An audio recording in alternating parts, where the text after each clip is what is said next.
ಮಗು ಆಗಿದ ತಕ್ಷಣ ಪ್ರತಿಯೊಬ್ಬ ತಾಯಂದಿರಿಗೂ ಏನು ಫೀಲ್ ಆಗ್ತಿರುತ್ತೆ ಅಂತಂದರೆ, ನನ್ನ ಹೊಟ್ಟೆನ ಯಾವಾಗ ಕರಗಿಸ್ತೀನಿ, ಪ್ರೆಗ್ನೆನ್ಸಿಯಲ್ಲಿ ವೆಯ್ಟ್ ಗೇನ್ ಆಗಿರುವಂತಹ ವೆಯ್ಟ್ನ ಯಾವಾಗ ಲಾಸ್ ಮಾಡ್ತೀನಿ, ಆ್ಯಂಡ್ ಎಕ್ಸಸೈಸ್ನ ಯಾವಾಗ ಶುರು ಮಾಡಬೇಕು, ಏನು ಊಟ ಮಾಡಬೇಕು ವೆಯ್ಟ್ ಲಾಸ್ ಆಗೋದಕ್ಕೆ, ಎಕ್ಸಸೈಸ್ ಬೇಗ ಮಾಡಬೇಕು, ಫಸ್ಟು ಹೊಟ್ಟೆ ಟಮ್ಮಿನ ಕರಗಿಸ್ಬೇಕು, ಎಷ್ಟು ದಪ್ಪ ಆಗಿಬಿಟ್ಟಿದ್ದೀನಿ.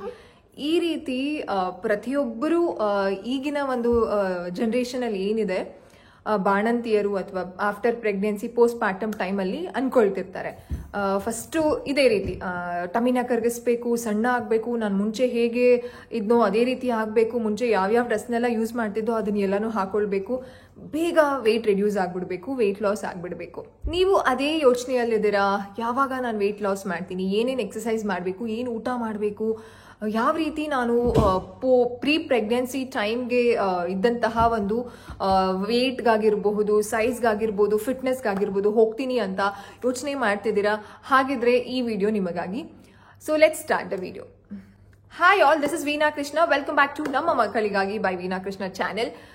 ಇವತ್ತಿನ ಮಾಹಿತಿ ಕಂಪ್ಲೀಟ್ ಡೀಟೇಲ್ಸ್ ಅಬೌಟ್ ಮಗು ಆದಮೇಲೆ ಪೋಸ್ಟ್ ಪಾರ್ಟಮ್ ಟೈಮಲ್ಲಿ ಡಯಟ್ ಯಾವ ರೀತಿ ಮಾಡಬೇಕು, ನಿಮ್ಮ ತೂಕ ಇಳಿಸುವಂತಹ ಡಯಟ್ ಯಾವ ರೀತಿ ಇರಬೇಕು, ಏನೇನೆಲ್ಲ ಮಾಡಬೇಕು ಡಯಟಲ್ಲಿ, ಆ್ಯಂಡ್ ನಾರ್ಮಲ್ ಡೆಲಿವರಿ ಆಗಿರೋರು ಯಾವಾಗ ಡಯಟ್ ಮಾಡಬೇಕು, ಯಾವಾಗ ಎಕ್ಸಸೈಸಸ್ ಮಾಡಬೇಕು, ಸಿ ಸೆಕ್ಷನ್ ಆಗಿರೋರು ಯಾವಾಗ ಎಕ್ಸಸೈಸಸ್ ಮಾಡಬೇಕು, ಯಾವ ಡಯಟ್ನ ಅವ್ರು ಫಾಲೋ ಮಾಡಬೇಕು, ಇದೆಲ್ಲನೂ ಇನ್ಫಾರ್ಮೇಷನ್ ನಾನು ಇವತ್ತಿನ ಒಂದು ವಿಡಿಯೋದಲ್ಲಿ ಕೊಡ್ತೀನಿ.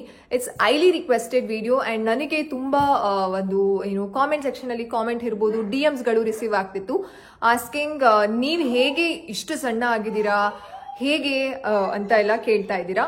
So for answer for that, it depends on ನಮ್ಮ ಪ್ರೆಗ್ನೆನ್ಸಿಯಲ್ಲಿ ನಾವು ಎಷ್ಟು ವೆಯ್ಟ್ ಗೇನ್ ಆಗಿರ್ತೀವಿ ಅಂತ. ಸೊ ಅದರ ಇನ್ಫಾರ್ಮೇಶನ್ ಪ್ರತಿಯೊಂದು ನಾನು ಮಧ್ಯ ಮಧ್ಯ ಹೇಳ್ತಾ ಇರ್ತೀನಿ. ನನ್ನ ಜರ್ನಿ ಸಹ ನನ್ನ weight loss journey. Actually to be frank, weight loss ಅಂತ ಅನ್ನೋದಕ್ಕಿಂತ ನಾನು ನನ್ನ ಪ್ರೆಗ್ನೆನ್ಸಿ ಸ್ಟಾರ್ಟ್ ಆದಾಗ ನಾನು 45 kg ಇದ್ದೆ. ಪ್ರೆಗ್ನೆನ್ಸಿ ಎಂಡ್ ಆಗೋ ಅಷ್ಟರಲ್ಲಿ ಅಂತಂದರೆ 9 months ಕಂಪ್ಲೀಟ್, ಇನ್ನೇನು ಡೆಲಿವರಿ ಹೋಗೋದಕ್ಕಿಂತ ಮುಂಚೆ ಚೆಕ್ ಮಾಡಿ. ಅದಿತಿಮ್ಮ ವಿಡಿಯೋ ಮಾಡ್ತಾ ಇದ್ದೀನಿ, ಪ್ಲೀಸ್. ಪನ್ನೀರ್ ತಿನ್ನಿ ನೀವು. Okay, yes. ಇನ್ನೇನು ಡೆಲಿವರಿ ರೂಮ್ ಹೋಗ್ತಿದ್ದೀನಿ, ಆಪರೇಷನ್ ಥಿಯೇಟರ್ಗೆ ಹೋಗ್ತಿದ್ದೀನಿ ಅಂತ ಅಂದಾಗ ಚೆಕ್ ಮಾಡಿದಾಗ 65 kg I was. So 20 kg ನಾನು ಇನ್ಕ್ರೀಸ್ ಆಗಿದೆ. ಆ 20 kg ಖಂಡಿತವಾಗ್ಲೂ ಕಡಿಮೆ ಆಗಿದೆ. ಹೇಗೆ ಕಡಿಮೆ ಮಾಡಿದೆ ಅಂತೆಲ್ಲ ನಾನು ಮುಂದೆ ನಿಮಗೆ ಹೇಳ್ತಾ ಹೋಗ್ತೀನಿ. ಸೊ ಲೆಟ್ಸ್ ಸ್ಟಾರ್ಟ್ ದ ಒಂದು ಇನ್ಫಾರ್ಮೇಶನ್. ನಾನು ನಿಮಗೆ ಮೊದಲಿಂದ ಹೇಳ್ತಾ ಹೋಗ್ತೀನಿ. ಪ್ರತಿಯೊಬ್ಬರ ಒಂದು ವೆಯ್ಟ್ ಲಾಸ್ ಜರ್ನಿ ಆಫ್ಟರ್ ಮಗು ಅಂತಂದ್ರೆ ಪೋಸ್ಟ್ ಡೆಲಿವರಿ ಅಂತ ಏನು ಹೇಳ್ತೀವಿ, ಶುರು ಆಗೋದು ಅಥವಾ ಪ್ರಾಸೆಸ್ ಅನ್ನೋದು, ಆ ಒಂದು ಪ್ರಕ್ರಿಯೆ ಸ್ಟಾರ್ಟ್ ಆಗೋದು ಪ್ರೆಗ್ನೆನ್ಸಿಯಿಂದನೇ ಸ್ಟಾರ್ಟ್ ಆಗುತ್ತೆ. ಏನಪ್ಪಾ ಈ ರೀತಿ ಹೇಳ್ತಿದ್ದಾರೆ, ವೆರಿ ಕನ್ಫ್ಯೂಸಿಂಗ್ ಶೀಸ್ ಅಂತ ಅನ್ಕೊಳ್ಬೇಡಿ, ಬಟ್ ಐ ಆಮ್ ರೈಟ್.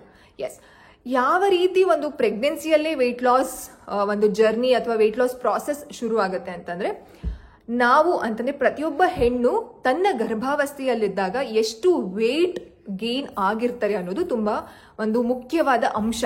ಅಂತಂದ್ರೆ ಪ್ರತಿಯೊಬ್ಬರಿಗೂ BMI ಅಂತ ಇರುತ್ತೆ, ಬಾಡಿ ಮಾಸ್ ಇಂಡೆಕ್ಸ್ ಅಂತ ಕರಿತೀವಿ.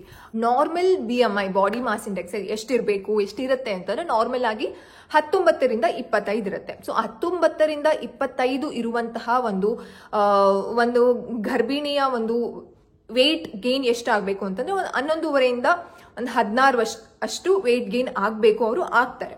ಸೊ ಇನ್ನೂ ಜಾಸ್ತಿ ಹೆಚ್ಚು BMI ಇರೋರು, 25ಗಿಂತ ಮೇಲೆ 30 ಆ ರೀತಿ ಇರುವಂತಹ ಒಂದು BMI ಇರೋರು ಬಾಡಿ ವೇಟ್ ಅನ್ನೋದು ಜಾಸ್ತಿ, ಫ್ಯಾಟ್ ಡೆಪಾಸಿಷನ್ ಅನ್ನೋದು ಜಾಸ್ತಿ ಆಗಬಾರ್ದು. ಅದಕ್ಕೋಸ್ಕರ ಅವ್ರಿಗೆ ಸ್ವಲ್ಪ ಡಾಕ್ಟರ್ಸ್ಗಳು ಅಡ್ವೈಸ್ ಕೊಡ್ತಾರೆ, ಇನ್ನೊಂದು ಸ್ವಲ್ಪ ಕಡಿಮೆನೇ ಎಕ್ಸ್ಪೆಕ್ಟ್ ಮಾಡಿ ನೀವು ಅಂತ. ಇನ್ನೂ ಕಡಿಮೆ ಇರುವಂತಹ BMI ಇರೋರು ಇನ್ನೊಂದು ಸ್ವಲ್ಪ ಹೆಚ್ಚಾಗ್ತಾರೆ. ಆದರೆ ನಾರ್ಮಲ್ BMI 19ರಿಂದ 25 ಇರೋರು 16 kg ವರ್ಗು ವೆಯ್ಟ್ ಗೇನ್ ಆಗ್ತಾರೆ. ದಿಸ್ ಇಸ್ ಕಂಪ್ಲೀಟ್ಲಿ ನಾರ್ಮಲ್ ಒಂದು ವೆಯ್ಟ್ ಗೇನ್ ಪ್ರಾಸೆಸ್ ಅಲ್ಲಿ ಇಷ್ಟು ಎಕ್ಸ್ಪೆಕ್ಟ್ ಮಾಡಬಹುದು ಅಂತ ಹೇಳ್ಬೋದು. ಸೊ ಇನ್ನೂ ಕಡಿಮೆ BMI ಇರೋರು ಇನ್ನೂ ಹೆಚ್ಚಾಗ್ತಾರೆ, ಅದೇನು ತೊಂದರೆ ಇಲ್ಲ. ಸೊ ಈ ಪ್ರಾಸೆಸ್ ಅನ್ನೋದು ಪ್ರೆಗ್ನೆನ್ಸಿಯಿಂದಾನೇ ಶುರು ಆಗಿರುತ್ತೆ. ನಾವು ಕೇಳಿಸ್ಕೊಂಡಿರ್ತೀವಿ ಅಲ್ವಾ, ಅಯ್ಯೋ ನಾನು ಜಸ್ಟ್ ಒಂದು 7 kg ಅಷ್ಟೇ ಜಾಸ್ತಿ ಆಗಿದ್ದು, ಅಯ್ಯೋ ನಾನಂತೂ 30 kg ಜಾಸ್ತಿ ಆಗಿದೆ, ನಾನಂತೂ 20 kg ಜಾಸ್ತಿ ಆಗಿದೆ. ನನ್ನ ಎಕ್ಸಾಂಪಲಲ್ಲೇ ತಗೊಳ್ಳೋದಾದ್ರೆ 20 kg ಜಾಸ್ತಿ ಆಗಿದೆ. ಆ್ಯಕ್ಚುಲಿ ನನ್ನ ವೆಯ್ಟ್ ಗೇನ್ ಪ್ರಾಸೆಸ್ ಇರ್ಬೋದು ಅಥವಾ ನನ್ನ ವೆಯ್ಟ್ ಗೇನ್ ಇರ್ಬೋದು, ನಾನು ದಪ್ಪನೇ ಆಗಲ್ಲ. ನಾನು 10th ಸ್ಟ್ಯಾಂಡರ್ಡಿಂದ ಒಂದು 10 kg ಇನ್ಕ್ರೀಸ್ ಆಗಿದ್ದೀನೇನೋ. ಇವಾಗ ನಾನು 45 kg, ನಾನು 10th ಸ್ಟ್ಯಾಂಡರ್ಡಲ್ಲಿ ಇದ್ದಾಗ ನಂಗೆ ಇನ್ನೂ ಚೆನ್ನಾಗಿ ನೆನಪಿದೆ 37 kg ಇದೆ. ಸೊ ಈಗ ಒಂದು 45 ಇದೆ. ಈಗ ಆಲ್ರೆಡಿ ಇನ್ನೊಂದು 2 kg ಸಣ್ಣ ಆಗಿದ್ದೀನಿ. ಸೊ 43 kg ಇದ್ದೀನಿ, ನಾನು ದಪ್ಪ ಆಗಬೇಕು ಅಂತ ಅನ್ಕೊಂಡ್ರು it depends on my body's BMI. So ಅದ್ರ ಮೇಲೆ ಡಿಪೆಂಡ್ ಆಗುತ್ತೆ. ಸೊ ನೀವು ಕೇಳಿರ್ತೀರಲ್ಲ, ಪ್ರೆಗ್ನೆನ್ಸಿಯಲ್ಲಿ ನಾನು ಇಷ್ಟು ವೆಯ್ಟ್ ಗೇನ್ ಆಗಿದೆ, ನಾನು ಇಷ್ಟು ವೆಯ್ಟ್ ಇಷ್ಟ ಆಗಿದೆ, ಜಾಸ್ತಿನೇ ಆಗಿರಲಿಲ್ಲ, ಜಾಸ್ತಿ ಆಗಲೇ ಇಲ್ಲ, ನಾನು ಏನು ತಿಂದ್ರು ವಾಂತಿ ಆಗ್ತಿತ್ತು, ಈ ರೀತಿ ನಾವು ರೀಸನ್ಸ್ ಕೊಡ್ತಾ ಇರ್ತೀವಿ. ಸೊ ಇದು ಡಿಪೆಂಡ್ಸ್ ಆನ್ ನಮ್ಮ BMI. ಯಾಕೆ ದಪ್ಪ ಆಗ್ತಾರೆ ಎಲ್ಲರೂ ಅಂತಂದ್ರೆ, ದಪ್ಪ ಆಗಿರ್ತೀವಿ, ದಪ್ಪ ಆದ್ಮೇಲೆ ಅಂತಂದ್ರೆ ಮಗು ಆದ್ಮೇಲೆ ಅದನ್ನ ಕಡಿಮೆ ಮಾಡೋದಕ್ಕೆ ಯೋಚನೆ ಮಾಡ್ತಿರ್ತೀವಿ. ಆದ್ರೆ ಯಾಕೆ ದಪ್ಪ ಆಗ್ತೀವಿ ಅನ್ನೋದು ತಿಳ್ಕೊಳ್ಳೋದು ತುಂಬಾ ಮುಖ್ಯ. ಅಂತಂದ್ರೆ ನಮಗೆ ಎನರ್ಜಿ ಬೇಕಲ್ವಾ, ಮಗು ಆದ್ಮೇಲೆ ನಮಗೆ ಮಗುಗೆ ಬ್ರೆಸ್ಟ್ ಫೀಡಿಂಗ್ ಮಾಡಬೇಕು, ಮಗುನ ನೋಡ್ಕೊಳ್ಳೋದಕ್ಕೆ ನಮಗೆ ಎನರ್ಜಿ ಬೇಕು. ಆ ಒಂದು ಫ್ಯಾಟ್ ಡೆಪಾಸಿಷನ್ಸ್ ನಾವು ಮಗುಗೆ ಫೀಡ್ ಮಾಡಿಸುವಾಗ ಆ ಒಂದು ಫ್ಯಾಟ್ ಅನ್ನೋದು ಕರಗ್ತಾ ಹೋಗುತ್ತೆ, ಕ್ಯಾಲೋರೀಸ್ ಅನ್ನೋದು ಬರ್ನ್ ಆಗ್ತಾ ಹೋಗುತ್ತೆ. ಅದಕ್ಕೋಸ್ಕರನೇ ಪ್ರೆಗ್ನೆನ್ಸಿ ಟೈಮಲ್ಲಿ ಪ್ರತಿಯೊಬ್ಬ ಹೆಣ್ಣು ಗರ್ಭವತಿಯೂ ಸಹ ಒಂದು ವೆಯ್ಟ್ ಗೇನ್ ಅನ್ನೋದು ಆಗ್ತಾರೆ. ಸೊ ಇದೇ ಕಾರಣ, ವೆಯ್ಟ್ ಗೇನ್ ಯಾಕಪ್ಪ ವೆಯ್ಟ್ ಗೇನ್ ಆಗ್ತಾರೆ ಅಂತಂದ್ರೆ ಇದೇ ಕಾರಣ. ಸೊ ವೆಯ್ಟ್ ಬಗ್ಗೆ ನಾವು ತಿಳ್ಕೊಂಡ್ವಿ. This is very important to know. Weight loss ಮಾಡೋದಕ್ಕಿಂತ ಮುಂಚೆ ನಾವು ಈ ಇನ್ಫಾರ್ಮೇಶನ್ ತಿಳ್ಕೊಳ್ಳೋದು ಇಂಪಾರ್ಟೆಂಟ್ ಆಗುತ್ತೆ. So this is all about weight gain, ಯಾಕೆ ಆಗ್ತಾರೆ, ಎಷ್ಟು ಆಗಬೇಕು, ನಾರ್ಮಲ್ ರೇಂಜ್ ಎಷ್ಟು ಅಂತ. ಸೊ ನೆಕ್ಸ್ಟ್ ಟಾಪಿಕ್ ಯಾವುದು, this is also very important.